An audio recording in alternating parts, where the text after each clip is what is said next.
Hello प्यारे बच्चों, आप सभी का बहुत बहुत स्वागत है बिहार की सबसे नंबर 1 एवं विश्वसनीय ऑनलाइन संस्थान बिहार बोर्ड आर्ट्स विद्याकुल पर। प्यारे बच्चों, आप सब एक बार बताएं आप सब कैसे हैं। और यहाँ पर आप सभी देख पा रहे होंगे कि थंबनेल में आज के इस सेशन में आपको क्या पढ़ना है। यानी प्यारे बच्चों, जो आपका चैप्टर 3 है, समकालीन विश्व राजनीति में अमेरिका का वर्चस्व, ये आज से आपका चैप्टर चलने वाला है। बहुत ही महत्वपूर्ण चैप्टर चलने वाला है, क्योंकि यहां से आपके बिहार बोर्ड की परीक्षा में बहुत बार जो है कई सारे प्रश्नों को पूछा गया है, चाहे वह बहुविकल्पी के रूप में हो, चाहे वह लघु उत्तरी के रूप में हो, चाहे वह दीर्घ उत्तरी के रूप में हो। यानी प्यारे बच्चों, इस चैप्टर को आप सभी को एकदम बाकायदे से और व्यवस्थित रूप से पढ़ना है प्यारे बच्चों। और यहां पर प्यारे बच्चों आप लोग देख पा रहे होंगे कि आज का टॉपिक क्या चलने वाला है, अमेरिका का वर्चस्व। यानी जो अमेरिका है ये पूरे विश्व स्तर पर अपना जो है वर्चस्व कैसे कायम किया हुआ है, इन सभी बिंदुओं को आप लोग देखेंगे। यदि प्यारे बच्चों आपके कोई डाउट है, कोई क्वेरी है, तो आप लोग कमेंट के माध्यम से पूछते भी चलेंगे। अब हम इस सेशन को बाकायदा एकदम व्यवस्थित तरीके से कंटिन्यू करते हैं। यहां पर प्यारे बच्चों देख पाएंगे आप लोग कि जीवन में असफलताओं से मत घबराइए, यह तो आनी ही है, समस्याओं के बिना जीवन की सुंदरता नहीं है। यानी प्यारे बच्चों, यदि आपने जो अपना टारगेट बनाया है कि अब की बार आपको बिहार बोर्ड की परीक्षा में अच्छे नंबर अर्जित करना है, इसके लिए किसी भी प्रकार से आपको घबराना नहीं है, आपको निराशा का सामना नहीं करना है बेटा। आप परिश्रम करते चले, मेहनत करते चले, निश्चित तौर पर प्यारे बच्चों अब की बार बिहार बोर्ड की परीक्षा में आप सभी अच्छा नंबर अर्जित करेंगे।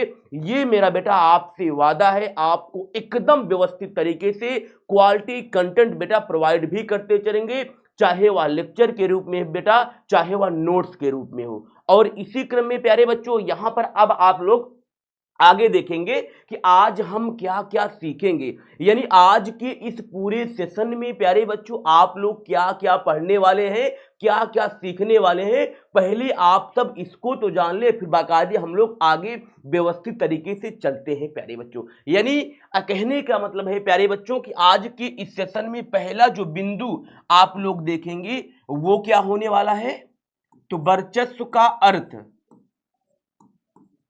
वर्चस्व का अर्थ पहला बिंदु बेटा ये देखेंगे। और इसी क्रम में जो दूसरा बिंदु देखेंगे आप लोग, अमेरिकी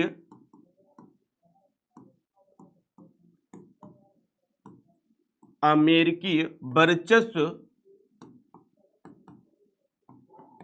की शुरुआत, ये दूसरा टॉपिक पढ़ेंगे बेटा इसी में ही। और तीसरा पढ़ेंगे एक ध्रुवीय विश्व। और तीसरा बिंदु पढ़ेंगे, नेक्स्ट बिंदु पढ़ेंगे नई विश्व व्यवस्था। नई विश्व व्यवस्था। और इसी क्रम में प्यारे बच्चों अगला जो बिंदु पढ़ेंगे,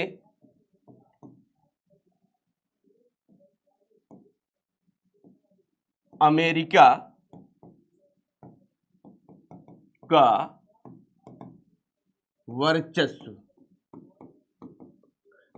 यानी यहां पर आप सभी ने क्या देखा प्यारे बच्चों कि आज की इस पूरे सेशन में आप सभी इन 5 बिंदुओं को कवर करने वाले हैं। बाकायदा एकदम व्यवस्थित तरीके से बातों को पहले आप सभी समझते चलेंगे। पहला बिंदु यहां पर क्या है बेटा कि वर्चस्व का अर्थ क्या होता है, क्योंकि आपका जो चैप्टर था, इस चैप्टर का नाम क्या था, समकालीन विश्व राजनीति में अमेरिका का वर्चस्व। एक शब्द आ रहा है इसमें, वर्चस्व। तो कहीं ना कहीं पहले आप सभी को वर्चस्व क्या होता है इसके परिप्रेक्ष्य में समझना पड़ेगा। अब यहां पर प्यारे बच्चों आप देखेंगे वर्चस्व क्या होता है, यानी वर्चस्व का अर्थ क्या होता है। वर्चस्व का अर्थ वर्चस्व के विषय में यदि बात करें बेटा तो वर्चस्व को ध्यान देंगे इंग्लिश में क्या कहते हैं, बिल्कुल पॉइंट टू पॉइंट बातों को आप सभी समझते चलेंगे। वर्चस्व, वर्चस्व को अंग्रेजी की भाषा में हेजीमनी कहते हैं। वर्चस्व को अंग्रेजी की भाषा में बेटा हेजीमनी कहते हैं। और वर्चस्व का मतलब ये हो जाएगा कि सभी क्षेत्रों में, चाहे वह राजनीतिक हो, चाहे सैन्य हो, चाहे आर्थिक हो, यानी सभी क्षेत्रों में अंतरराष्ट्रीय स्तर पर एकमात्र शक्ति का जो है दबदबा होना, इसी को हम लोग कहते हैं वर्चस्व। प्यारे बच्चों यहां पर देखेंगे तो वर्चस्व का मतलब आपने क्या देखा कि सभी क्षेत्रों में, चाहे वह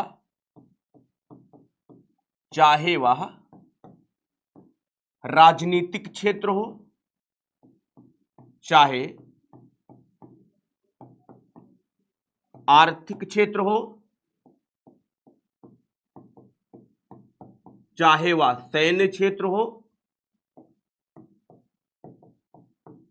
चाहे वह सांस्कृतिक क्षेत्र हो, चाहे वह हम सामाजिक भी कह सकते हैं, सामाजिक क्षेत्र हो, यानी हर क्षेत्रों में किसी एक शक्ति का अंतरराष्ट्रीय स्तर पर वर्चस्व,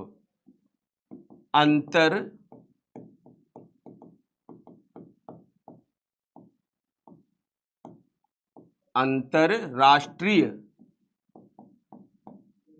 स्तर पर वर्चस्व, यानी वर्चस्व जो शब्द है प्यारे बच्चों ये अंग्रेजी के हेजीमनी शब्द का हिंदी रूपांतरण है।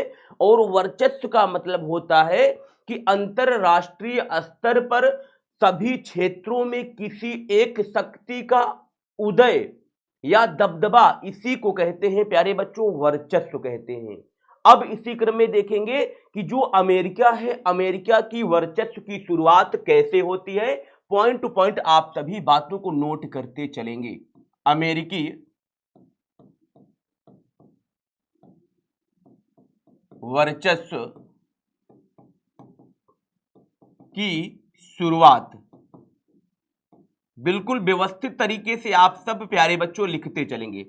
यहां पर थोड़ा सा आपको समझने का बहुत ही विषय है। यदि हम अमेरिका के वर्चस्व की शुरुआत पढ़ते हैं, यानी जो अमेरिका है ये अंतरराष्ट्रीय स्तर पर अपनी जो है वर्चस्व जो है कब स्थापित करता है प्यारे बच्चों, यानी इस विषय को आपको समझने के लिए कहीं न कहीं पहले आपको जो द्वितीय विश्व युद्ध चैप्टर है इसको पढ़ना पड़ेगा। और मैंने आपको पहले सब कुछ पढ़ाया हुआ है, लेकिन कहीं न कहीं पहले हमें आपको वहां से जोड़ते हुए यहां तक लेकर के आएंगे प्यारे बच्चों। यानी आपने पढ़ा था कि जो द्वितीय विश्व युद्ध लड़ा गया था वह 1 सितंबर से 2 सितंबर 1945 के बीच हुआ था। 1939 से लेकर के 1945 तक जो है द्वितीय विश्व युद्ध लड़ा गया। और ये जो विश्व युद्ध हुआ था प्यारे बच्चों, मित्र राष्ट्रों और धुरी राष्ट्रों के बीच ये युद्ध लड़ा गया था। और मित्र राष्ट्रों की तरफ से कौन कौन थे? अमेरिका था, सोवियत संघ था, ब्रिटेन था। और धुरी राष्ट्रों की तरफ था जर्मनी था, जापान था। और इस युद्ध में आपने देखा था बेटा कि जो सेकेंड वर्ल्ड वार हुआ था, ध्यान देंगे, इस सेकेंड वर्ल्ड वार में विजय किसकी होती है? तो मित्र राष्ट्रों की होती है। द्वितीय विश्व युद्ध, पॉइंट टू पॉइंट पहले देखेंगे बेटा। यानी जो द्वितीय विश्व युद्ध हुआ, इस द्वितीय विश्व युद्ध में निर्णय क्या आता है कि जो मित्र राष्ट्र हैं, जो मित्र राष्ट्र हैं, इन्हीं की प्यारे बच्चों क्या होती है? जीत होती है, इन्हीं की विजय होती है। और जो धुरी राष्ट्र हैं वो हार जाते हैं ना। अब ये जो मित्र राष्ट्र हैं प्यारे बच्चों, इन्हीं मित्र राष्ट्रों में 2 राष्ट्र शामिल थे। कौन कौन सा था? सोवियत संघ था, सोवियत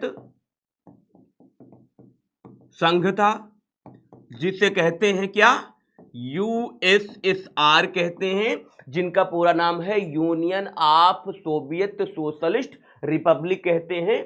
और इन्हीं राष्ट्रों में दूसरा क्या था? अमेरिका था, अमेरिका था, जिसे शार्ट में कहते हैं यूएसए कहते हैं, यूनाइटेड स्टेट ऑफ अमेरिका कहते हैं। यानी प्यारे बच्चों, जो द्वितीय विश्व युद्ध के दौरान जो मित्र राष्ट्र थे, इनकी विजय होती है और इन्हीं मित्र राष्ट्रों में ये दो नए राष्ट्र जो है उभर कर सामने आते हैं। तो ये जो द्वितीय विश्व युद्ध लड़ा गया था प्यारे बच्चों, ध्यान से समझेंगे, पूरा बेस आपका कंफर्म होना चाहिए। 1 सितंबर 1939 से लेकर के 2 सितंबर 1945 तक भाई ये द्वितीय विश्व युद्ध चला था। और जब द्वितीय विश्व युद्ध समाप्त होता है तो पूरे अंतरराष्ट्रीय स्तर पर यही दोनों महाशक्तियां बचती हैं बेटा, और ये चाहती हैं कि विश्व के तमाम जो छोटे छोटे देश हैं ये हमारे ग्रुप में शामिल हों। यानी कहने का मतलब है बेटा कि जब आपके बिहार बोर्ड की परीक्षा में पूछा जाएगा कि दो ध्रुवीय विश्व की शुरुआत कब से मानी जाएगी, कब से मानी जाएगी, तो ऐसी स्थिति में आप लोग आंसर क्या बताएंगे बेटा, 1945 बताएंगे ना। यानी 1945 में दो ध्रुवीय विश्व की शुरुआत हो गई थी, अर्थात सोवियत संघ और अमेरिका ये दोनों अंतरराष्ट्रीय स्तर पर अपना वर्चस्व कायम कर दिए थे और ये दोनों चाहते थे कि विश्व के अनेक जो छोटे छोटे देश हैं वो हमारे साथ शामिल हों। लेकिन यहीं पर आप आगे के इतिहास को पढ़ेंगे प्यारे बच्चों, तो यहां पर जो आप देख रहे हैं, जो यहां पर देख रहे हैं सोवियत संघ देख रहे हैं, तो सोवियत संघ का होता क्या है बेटा, ध्यान देंगे, कुछ ऐसी स्थितियां और परिस्थितियां आती हैं जिसके कारण 26 दिसंबर 1991 को सोवियत संघ का हो जाता है विघटन हो जाता है। यानी ये जो 15 गणराज्यों को मिलाकर के सोवियत संघ का गठन किया गया था ये अपने अस्तित्व से समाप्त हो जाता है। तो इसके बाद ये जो पूरी दुनिया है बेटा, इस पर किसका अधिकार होता है, अमेरिका का अधिकार होता है। इसी को ही कहते हैं अमेरिकी वर्चस्व की शुरुआत कहते हैं।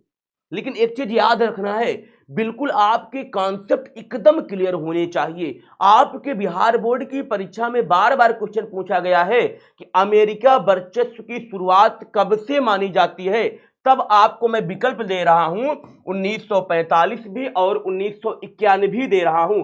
तब ऐसी स्थिति में आप लोग आंसर क्या बताएंगे, तो अमेरिकी वर्चस्व की जब शुरुआत मानी जाएगी बेटा, तो सन जो है 1991 से ही मानी जाएगी। लेकिन वास्तविक तौर पर देखा जाए तो 1945 में ही अमेरिका ने अपने वर्चस्व की धीरे धीरे शुरुआत कर दिया था। लेकिन पूर्ण रूप से देखा जाए तो 1991 से ये पूरे अंतरराष्ट्रीय स्तर पर अपना जो है प्रभाव जमा दिया था प्यारे बच्चों। यानी यहां से कितने प्रकार के क्वेश्चन आपके बिहार बोर्ड में बन सकते हैं आपने देखा। यानी कहने का मतलब है प्यारे बच्चों कि अमेरिकी वर्चस्व की शुरुआत का मतलब यही हो जाएगा कि सन 1991 ईस्वी में अमेरिका ने अपने वर्चस्व की शुरुआत कर दिया था। इसी को ही कहते हैं अमेरिकी वर्चस्व की शुरुआत कहते हैं। अब क्वेश्चन ये आपके बिहार बोर्ड में चाहे जैसे भी पूछा जाए उसको आप लोग लिख सकते हैं, क्योंकि आपका कॉन्सेप्ट क्लियर हो गया है प्यारे बच्चों। क्लियर। अब इसी क्रम में देखेंगे अमेरिकी वर्चस्व की शुरुआत के बाद बेटा पढ़ेंगे आप लोग क्या, एक ध्रुवीय विश्व क्या है, यानी यूनिपोलर जो है वर्ड पढ़ेंगे बेटा। चलिए आगे देखेंगे एक ध्रुवीय विश्व क्या है। बिल्कुल व्यवस्थित तरीके से आप सभी बच्चों लिखते चलेंगे और अपना नोट्स बनाते चलेंगे। एक ध्रुवीय विश्व,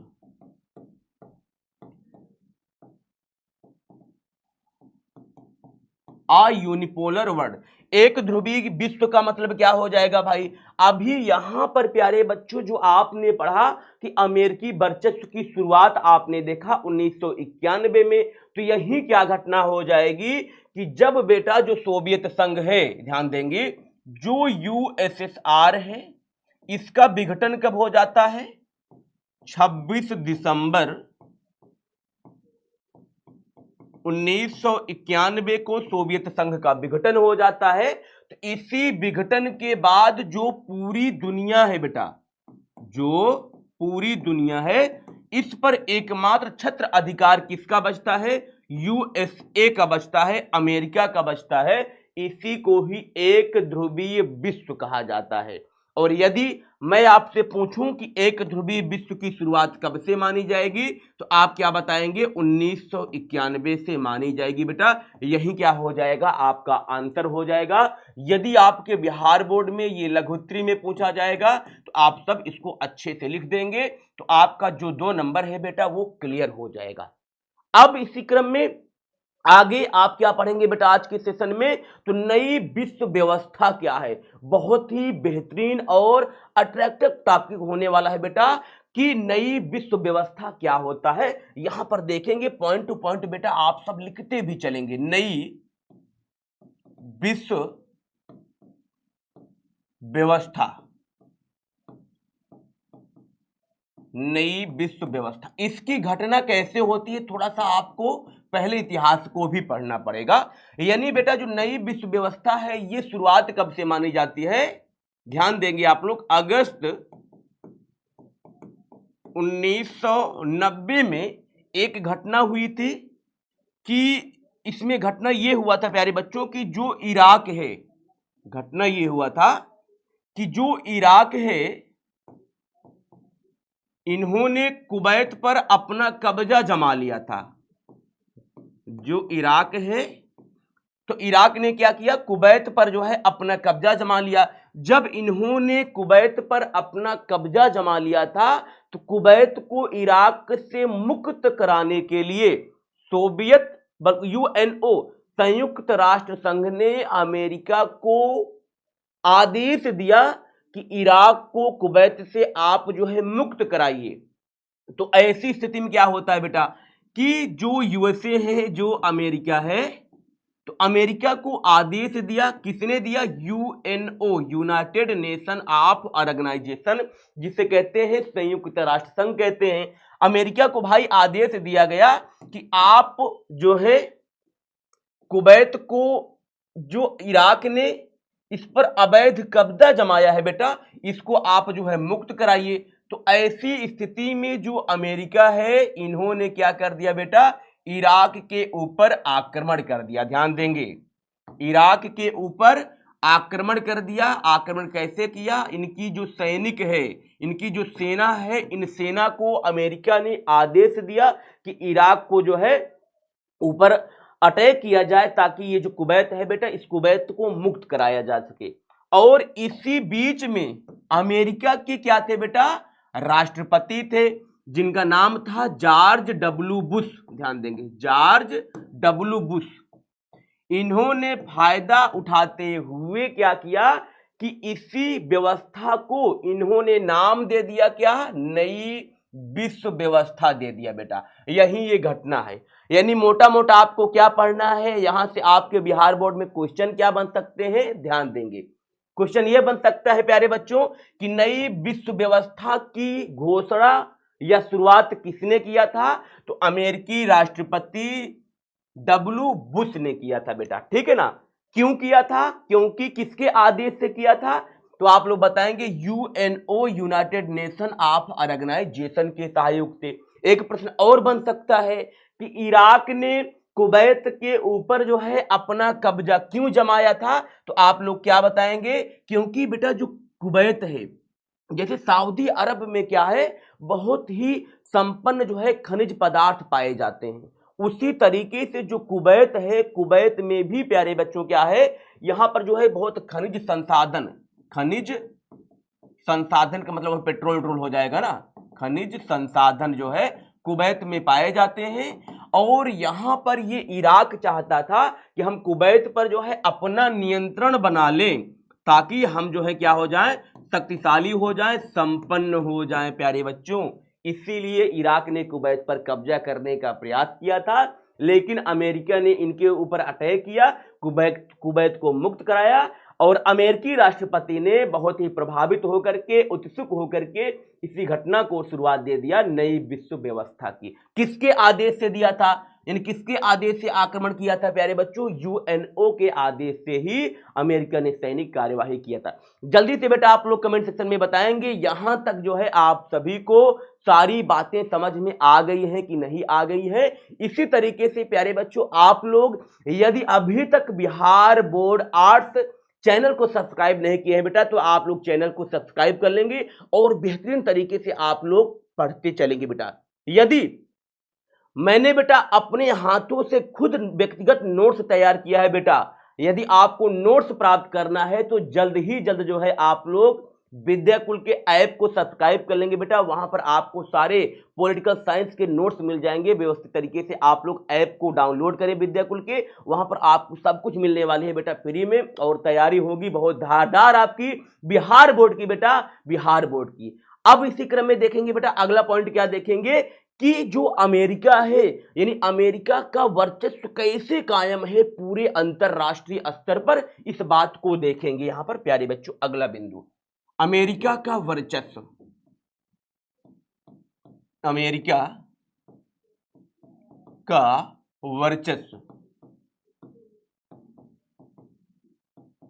चलिए यानी हम यदि पढ़ते हैं कि जो अमेरिका है इसका अंतरराष्ट्रीय स्तर पर ध्यान देंगे बेटा दबदबा कैसे है, तो हम इसको कैसे जानेंगे, कैसे समझेंगे बेटा कि ये वर्चस्व अपना कायम किया हुआ है अंतरराष्ट्रीय स्तर पर। तो इसको पढ़ने के लिए बेटा कहीं ना कहीं हमें इतिहास की जरूरत पड़ती है, और उस इतिहास के माध्यम से आप सभी जान सकते हैं कि जो अमेरिका का वर्चस्व है बेटा वो क्या है, सैनिक मामलों में है, सैनिक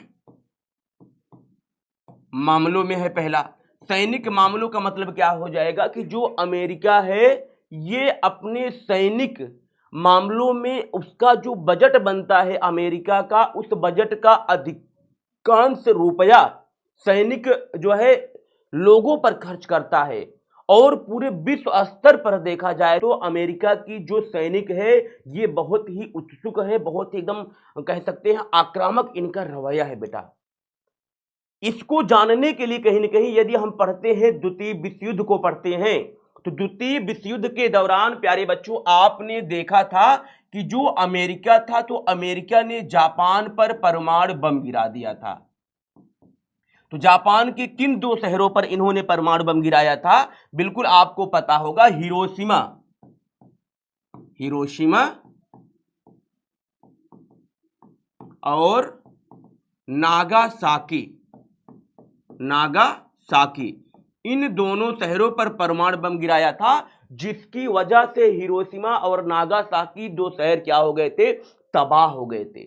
6 अगस्त और 9 अगस्त 1945 को जो है दोनों शहरों पर बम गिराया गया था परमाणु। और जो यहां पर देख रहे हैं हिरोशिमा, हिरोशिमा में जो परमाणु बम गिराया गया था बेटा उसे का नाम था लिटिल बॉय, और यहां पर जो नागासाकी देख रहे हैं यहां पर जो परमाणु बम गिराया गया था उसे कहते हैं प्यारे बच्चों फैट मैन कहते हैं। यानी आपने क्या देखा, सैनिक मामलों में अमेरिका क्या था, विश्व में सबसे आगे था बेटा। और इसी क्रम में देखेंगे कि रक्षा मामले में, रक्षा क्षेत्र में, रक्षा क्षेत्र में देखेंगे या हम कह सकते हैं सैन्य मामलों में, सैन्य मामलों में,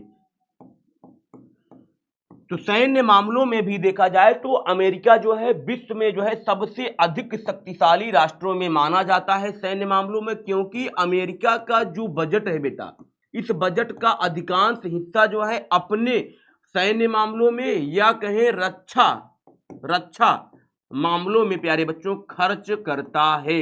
यानी अमेरिका जो है बेटा विश्व के जो 12 देश हैं, ध्यान देंगे, इन 12 देशों की तुलना में जो अमेरिका है ये सबसे अधिक धनराशि, सबसे अधिक रुपया जो है अपने इन सैनिकों के पीछे, सैन्य के पीछे और रक्षा के पीछे खर्च करता है। इस आधार पर प्यारे बच्चों हम लोग कह सकते हैं कि जो अमेरिका है इसका विश्व में वर्चस्व कायम है बेटा।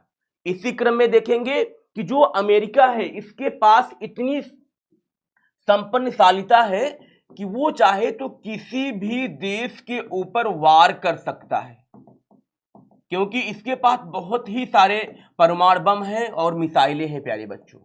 और इसी क्रम में आगे के इतिहास को बेटा आप लोग पढ़ते हैं तो जो एमबीए अभी आप लोग कर रहे हैं, एमबीए की डिग्री की जो शुरुआत है वो अमेरिका ने 1950 में ही कर दिया था, 1950 में ही कर दिया था। इसकी शुरुआत किसने किया था प्यारे बच्चों, अमेरिका ने ही किया था। और इसी क्रम में देखेंगे कि जो इंटरनेट है, इंटरनेट जो नेट आप लोग चलाते हैं जिसे कहते हैं वर्ल्ड वाइड वेब के नाम से जाना जाता है, इसकी शुरुआत भी प्यारे बच्चों अमेरिका ने ही किया था। और कहीं न कहीं पूरे विश्व पर देखा जाए तो अमेरिका का अधिकार है। यदि 1 सेकंड के लिए 1 मिनट के लिए इंटरनेट बंद हो जाता है तो पूरी दुनिया परेशान हो जाती है बेटा। और इसी क्रम में देखेंगे विश्व में जितने भी अंतरराष्ट्रीय संगठन हैं, उन अंतरराष्ट्रीय संगठनों का अधिकांश देखा जाए तो मुख्यालय कहां है प्यारे बच्चों? अमेरिका में है। इस आधार पर कह सकते हैं कि अमेरिका का वर्चस्व है। इसी क्रम में प्यारे बच्चों आगे देख सकते हैं कि समुद्री मार्गों पर यानी जितने भी महाद्वीप हैं, उन महाद्वीपों पर देखा जाए तो जो नियंत्रण है वह अमेरिका का ही है। इस आधार पर हम लोग कह सकते हैं मोटा मोटा बेटा कि अमेरिका जो है, अमेरिका का पूरे विश्व में वर्चस्व कायम है। अब तो यहां पर प्यारे बच्चों आपने हैंड रिटन नोट्स देखा, मैंने आपको लिख लिख करके समझाया, अब अच्छे से आपने समझ लिया होगा। अब प्यारे बच्चों यहां पर आपको प्रोवाइड करने वाले हैं क्वालिटी कंटेंट। यदि किसी भी प्रकार से बेटा आपको यहां पर लगता है कि मैं आपके लिए मेहनत कर रहा हूं, परिश्रम कर रहा हूं, तो आप लोग का भी कुछ दायित्व बनता है। चैनल को आप लोग सब्सक्राइब कर लिया करें, एक दूसरे के पास शेयर कर दिया करें ताकि और भी विद्यार्थी जुड़ सके और बेहतर तरीके से पढ़ लें। यदि बेटा किसी भी प्रकार से लगता है कि ये जो है कंटेंट मैं जो आपको प्रोवाइड कर रहा हूं आपके लिए बेस्ट है, तो लास्ट में आप लोग अपने सार्थक कमेंट जरूर करके जाना। मैं आपके कमेंट को बाद में देखूंगा बेटा, और वो जो कमेंट होता है बेटा कहीं ना कहीं मुझे मोटिवेट करता है कि मैं आपके लिए और बेहतर से बेहतर प्रयास करूं प्यारे बच्चों, जिससे कि आगामी एग्जाम में आपका जो है बेटा हित हो सके। अब इसी क्रम में आप लोग प्यारे बच्चों देखेंगे क्वालिटी कंटेंट यहां पर कि वर्चस्व का अर्थ क्या होता है। पॉइंट टू पॉइंट बातों को आप सभी प्यारे बच्चों समझते चलना, नोट करते चलना। वर्चस्व का अर्थ यानी कहते हैं इसे अंग्रेजी में मीनिंग ऑफ हेजीमनी कहते हैं। अब वर्चस्व का अर्थ क्या होता है देखेंगे। वर्चस्व का शाब्दिक अर्थ है सभी क्षेत्रों, जैसे सैन्य मामलों में हो गया, आर्थिक मामलों में हो गया, राजनीतिक मामलों में हो गया, सांस्कृतिक क्षेत्रों में हो गया, अंतरराष्ट्रीय स्तर पर एकमात्र शक्ति का केंद्र होना कहलाता है प्यारे बच्चों, क्या? वर्चस्व कहलाता है। और अभी आपको मैंने व्यवस्थित तरीके से समझाया कि अंतरराष्ट्रीय स्तर पर अमेरिका का ही दबदबा है। आपने इन सभी क्षेत्रों को यहां पर प्यारे बच्चों डिटेल में कवर किया, देखा।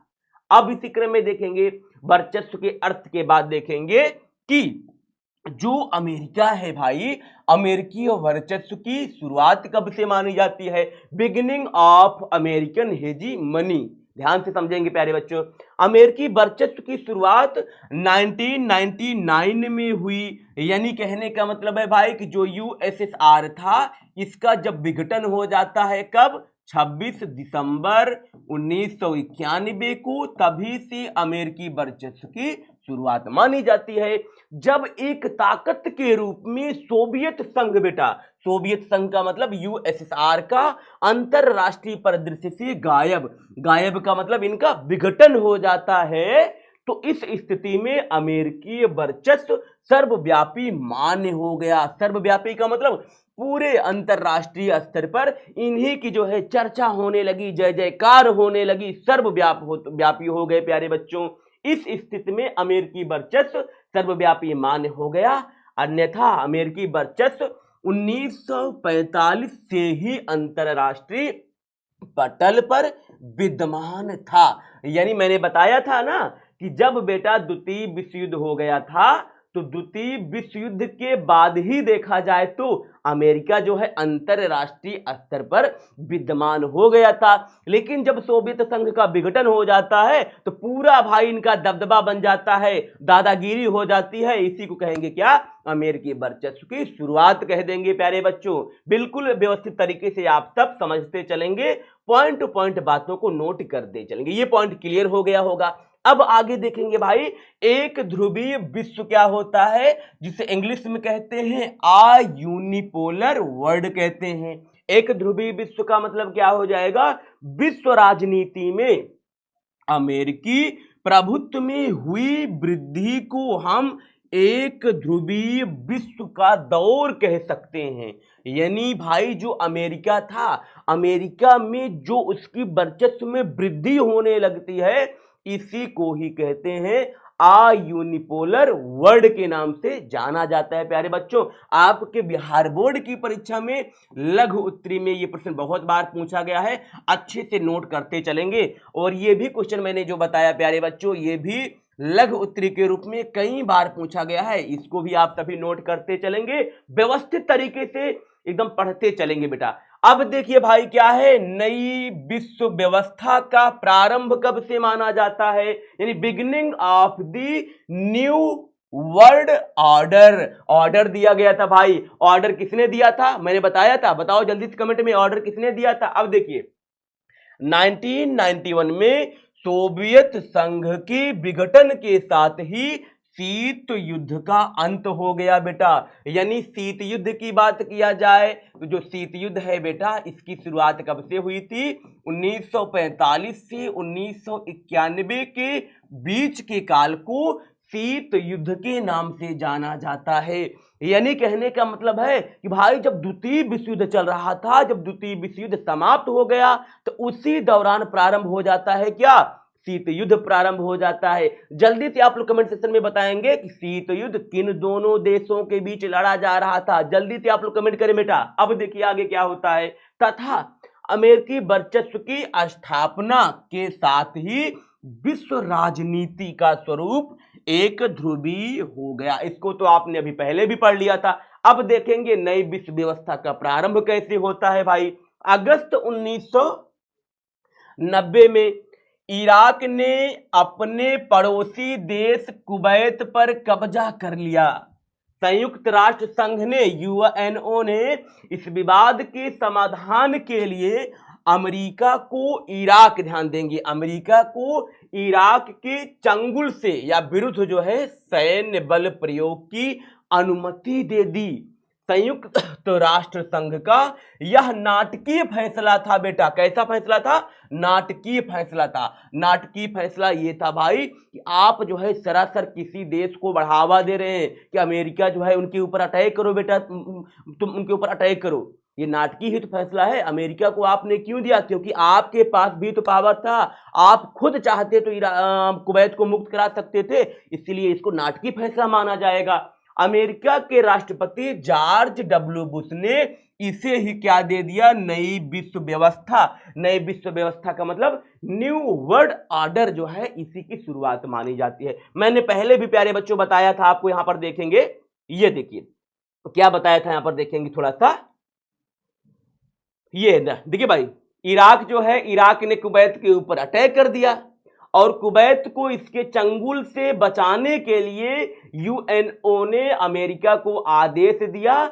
और इनके ऊपर आप जो है सैन्य कार्यवाही या सैन्य बल का प्रयोग करें। और अमेरिकी राष्ट्रपति जॉर्ज डब्ल्यू बुश ने बहुत ही एक्साइटमेंट में इसी ऑर्डर को ही क्या नाम दे दिया, नई विश्व व्यवस्था की शुरुआत जो है नाम दे दिया। प्यारे बच्चों, उम्मीद करते हैं कि आप सभी को समझ में आ गया होगा। अब देखते हैं भाई आगे पॉइंट को, देखते हैं कि अगला पॉइंट क्या है, अमेरिका का वर्चस्व। अब देखेंगे भाई कि अमेरिका का वर्चस्व कैसे है बेटा, अमेरिका का दबदबा कैसे है पूरे विश्व पर, कैसे आप लोग जानेंगे समझेंगे, यहां पर आप सभी एग्जाम्पल के माध्यम से बेटा समझ लेंगे। देखिए, अमेरिका अपनी सैनिक शक्ति, आर्थिक शक्ति और विश्व के राज्यों को प्रभावित करने की शक्ति से ही विश्व में अपने वर्चस्व में वृद्धि करता रहा है। विश्व में अमेरिकी वर्चस्व की विवेचना हम वर्चस्व से संबंधित निम्नांकित पहलुओं के विश्लेषण से कर सकते हैं। कैसे देखेंगे भाई अमेरिका का वर्चस्व है, पहला पॉइंट बेटा देखेंगे क्या, सैनिक शक्ति के संदर्भ में वर्चस्व देखेंगे। अब देखिए दूसरा देखेंगे, विश्व की सबसे बड़ी सेना है, यानी सैनिक संदर्भ में यहां पर जो पहला पॉइंट देखेंगे प्यारे बच्चों क्या, विश्व की सबसे बड़ी सेना, यानी विश्व में जितने भी देश हैं उन सभी देशों की अपेक्षा अमेरिका के पास बेटा जो सेना है वो सबसे बड़ी सेना है। यानी इस आधार पर कह सकते हैं कि अमेरिका चाहे तो किसी भी देश के ऊपर आक्रमण कर सकता है, किसी देश का तहस नहस कर सकता है बेटा। इस आधार पर आपने देखा था अमेरिका ने जापान को एकदम सफाया कर दिया था, अमेरिका ने इराक के ऊपर आक्रमण किया था, अमेरिका ने अलकायदा जैसे आतंकी संगठन को मिटा दिया था बेटा, और अमेरिका ने अफगानिस्तान के ऊपर वार करके अफगानिस्तान को जो है दबा दिया था बेटा। इन्हीं सब आधारों पर हम लोग कह सकते हैं कि अमेरिका की जो सेना है विश्व की सबसे बड़ी सेना है प्यारे बच्चों। अगला देखेंगे, अपने से नीचे के 12 देशों से भी अधिक सैन्य खर्चा। अमेरिका जो है, अमेरिका के नीचे जो 12 देश हैं, उन 12 देशों को तो मैं आपको रटा नहीं सकता हूं बेटा अभी ऐसे ओरल रूप से, आप किताबों में देखेंगे, किताबों में पढ़ लेंगे। जो 12 देश हैं, इन 12 देशों की जो बजट है, इन बजट की अपेक्षा देखा जाए तो अमेरिका बहुत ज्यादा रुपए खर्च करता है अपने सैन्य के ऊपर प्यारे बच्चों। अगर देखेंगे कि विश्व में कहीं भी वार कर सकने की क्षमता, वार का मतलब कहीं किसी को भी मिटाने की क्षमता, किसी देश के ऊपर आक्रमण करने की क्षमता, इसीलिए कह सकते हैं बेटा अमेरिका का वर्चस्व है। आगे देखेंगे प्यारे बच्चों, ढांचागत शक्ति के संदर्भ में वर्चस्व। यहां पर एक पॉइंट क्या आ रहा है, ढांचागत शक्ति यानी hegemony in the contest of the structural power. Structural power का मतलब जानते हो क्या होता है बेटा, थोड़ा सा समझा दे आपको ना। ढांचागत देखेंगे, ढांचागत, थोड़ा सा आप लोग पॉइंट पॉइंट नोट करते चलिए। ढांचागत शक्ति, ढांचागत शक्ति का मतलब क्या होता है, थोड़ा मौखिक समझ लेंगे आप लोग। जैसे जो अमेरिका है प्यारे बच्चों, अमेरिका की जो सरकार है इसके 3 अंग होते हैं। कौन कौन अंग होता है देखते चलेंगे, पॉइंट पॉइंट बातों को नोट करते चलेंगे। पहली जो अंग होती है, पहली जो अंग होती है बेटा उसे कहते हैं कार्यपालिका, कार्यपालिका, थोड़ा कॉन्सेप्ट क्लियर करें बेटा आपके। और जो दूसरी अंग होती है उसे बोलते हैं विधायिका,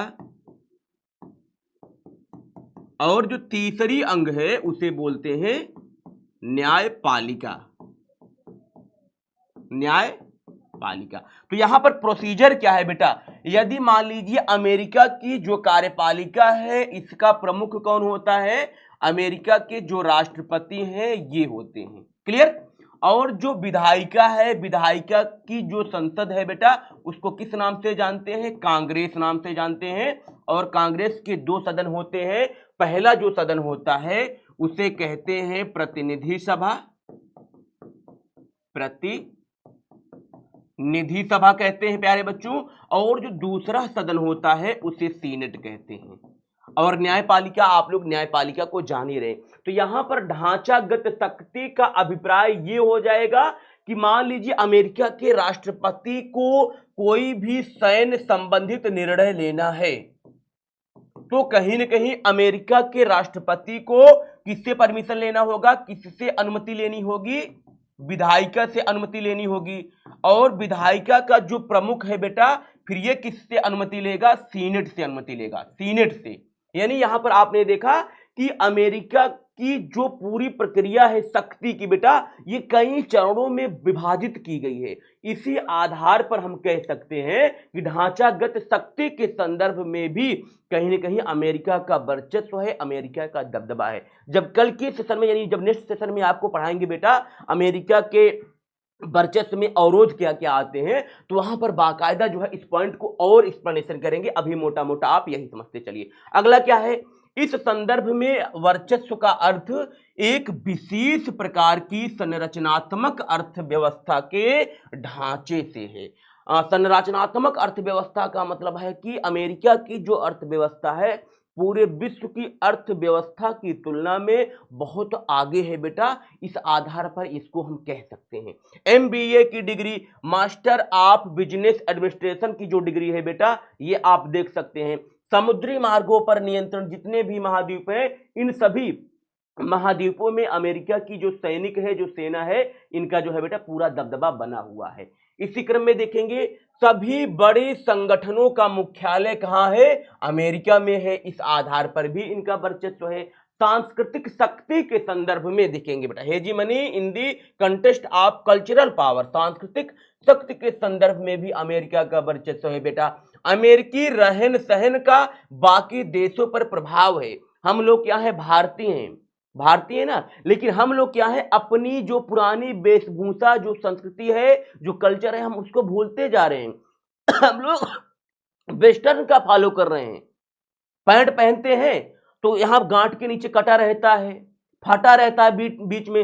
शर्ट पहनते हैं उसमें भी छेद होता रहता है। हम वेस्टर्न जो है उनका फॉलो कर रहे हैं, उन्हीं की वेशभूषा को अपना रहे हैं, और हम लोग सोचते हैं कि हम लोग बहुत स्टाइल में चल रहे हैं ना। ये गलत है बेटा। अपनी जो पुरानी वेशभूषा है उनके अनुसार हम लोग चले बेटा। किसी भी देशों का हम लोग जो है अनुसरण ना करें। हमारे जो पूर्वज हैं, हमको जो वेशभूषा, जो संस्कृति, जो कल्चर दे करके गए हैं, वही हमारे लिए बहुत ही परफेक्ट है प्यारे बच्चों। ये देख लिया आपने। आगे क्या है, नीली जीन्स है भाई। नीली जीन्स, जो हम लोग नीली जीन्स पहनते हैं ना, जीन्स पहनने का बहुत रुतबा है। पहले जीन्स तो नहीं होता था, पहले पैंट सिला लेते थे, आराम से पहनते थे, बुसट उसट। लेकिन अब क्या है, नीली जीन्स बहुत ट्रेंड चल गई। अभी तो कुछ कम हो गया है, अब तो काली पीली और सारी आ गई हैं। लेकिन पहले क्या था, थोड़ा पहले के हम इतिहास को पढ़ते हैं तो नीली जीन्स पहनते हैं लोग, बाकायदे जो है एकदम माना जाता था, बेटा ये नीली जीन्स पहना है। ये सब क्या है, नीली जीन्स अमेरिका की ही देन है, अमेरिका का हम लोग फॉलो कर रहे हैं बेटा। अब देखेंगे आगे क्या, अमेरिकियों की तरह जीने की इच्छा। अमेरिकियों की तरह जीने की इच्छा है। हम लोग भी कहां जाते हैं, अब बार में जाते हैं। बर्थडे होता है तो गाना लगा देते हैं, रिमिक्स लगा देते हैं, तमाम तरह के मुजरा उजरा वाले कार्यक्रम होने लगते हैं बेटा। ये सब क्या है, हम लोग वेस्टर्न का फॉलो कर रहे हैं बेटा। ये सब बिल्कुल गलत है, बिल्कुल गलत है। यही इसीलिए हम लोग क्या हो रहे हैं कि अब जो है धीरे धीरे पीछे जा रहे हैं। अमेरिका जो है आगे आगे होते हुए चला जा रहा है बेटा ना। ये हो गया। अब देखेंगे अगला क्या है, विश्व की सबसे बड़ी अर्थव्यवस्था, आप समझ ही रहे हैं। आगे है हर क्षेत्र की सबसे बड़ी 3 कंपनियों में एक हमेशा अमेरिका की ही कंपनी होती है। यानी मान के चलिए कि यदि किसी भी क्षेत्र में 3 कंपनियां हैं तो उन 3 कंपनियों में से एक कंपनी होना सुनिश्चित है अमेरिका की। आगे है बेटा डॉलर का वर्चस्व। जैसे अपने यहाँ क्या है, मुद्रा रुपया है, उसी तरीके से अमेरिका की जो रुपया है वो डॉलर के नाम से जाना जाता है। और डॉलर का कहीं न कहीं पूरे विश्व पर वर्चस्व बरकरार है बेटा। आपको आगे पढ़ाएंगे। एक है ब्रेटन वुड्स प्रणाली है, और ब्रेटन वुड्स प्रणाली के माध्यम से ये डॉलर का वर्चस्व बना हुआ है प्यारे बच्चों। आगे देखेंगे सभी बड़े अंतरराष्ट्रीय संस्थानों में महत्वपूर्ण भूमिका। बिल्कुल आप इसको समझ ही पा रहे हैं। और नोट देखेंगे बेटा, यानी आज आपने जो पढ़ा यहां से क्या क्या चीजें आपको समझ में आई है। आज विश्व में अमेरिका के वर्चस्व का कारण सिर्फ उसकी सैन्य शक्ति और आर्थिक समृद्धि एवं बढ़त नहीं है, बल्कि उसकी सांस्कृतिक उपस्थिति भी है, जिसकी बदौलत वह विश्व पर अपना दबदबा बना रहा है बेटा। यानी यहां पर आपने जितने भी क्वालिटी कंटेंट को देखा,